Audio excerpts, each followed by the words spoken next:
मैं डॉक्टर शंभू शरण Sharma, associate professor, दर्शन शास्त्र विभाग, महिला कॉलेज डालमिया नगर, डेहरी ऑन सोन, आज आप लोगों के बीच बीए पार्ट 1 ऑनर्स के पहला पेपर का एक टॉपिक बतलाने जा रहा हूँ।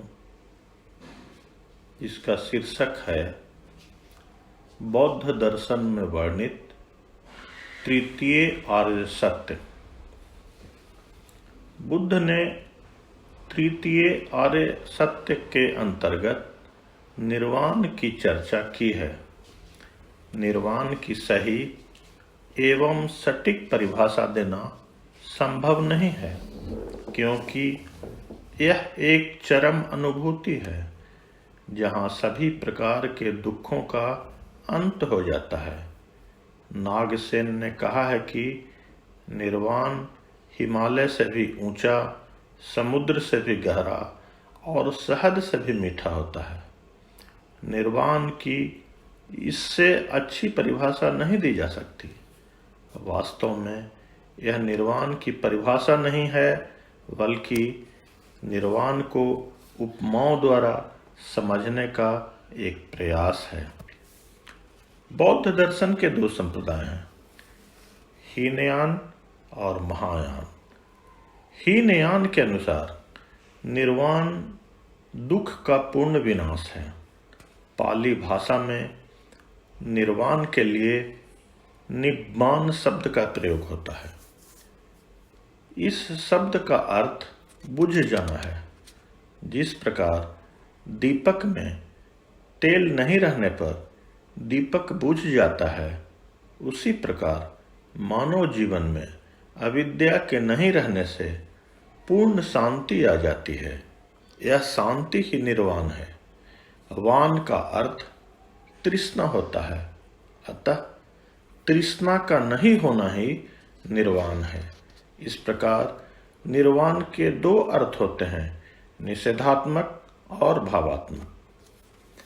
निषेधात्मक अर्थ के अनुसार मानव जीवन का अंत ही निर्वाण है।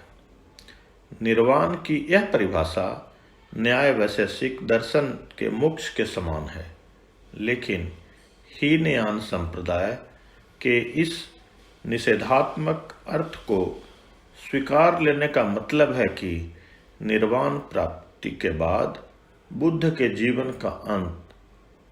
लेकिन यदि ऐसा होता तो आज न तो विश्व में बौद्ध धर्म होता और न ही बौद्ध धर्म से हम परिचित होते। इस प्रकार निर्वाण का निषेधात्मक अर्थ मान्य नहीं है।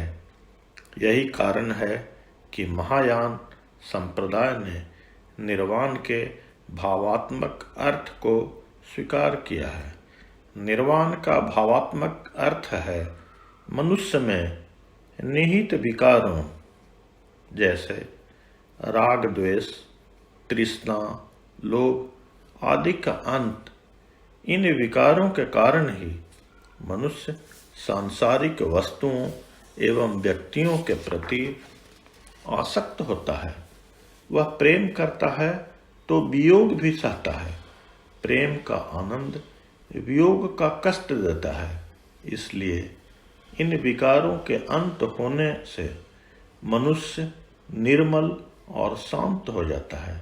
उसका जीवन शांति और साम्य की अवस्था में पहुंच जाता है। इस अवस्था में पहुंचकर मनुष्य कर्म करना छोड़ नहीं देता है, बल्कि अब उसके कर्मों का कोई फल नहीं होता। कर्म फल विहीन करते करते अंततः वह परिनिर्वाण को पा लेता है। इस प्रकार निर्वाण के दो रूप हैं, निर्वाण और परिनिर्वाण। निर्वाण प्राप्ति के पूर्व मनुष्य जो भी कर्म करता है उसका उसे फल भोगना पड़ता है। अविद्या में होने के कारण मनुष्य सभी कर्मों में फल की कामना करता है। इसलिए उसके सारे कर्म आसक्त कर्म कहलाते हैं।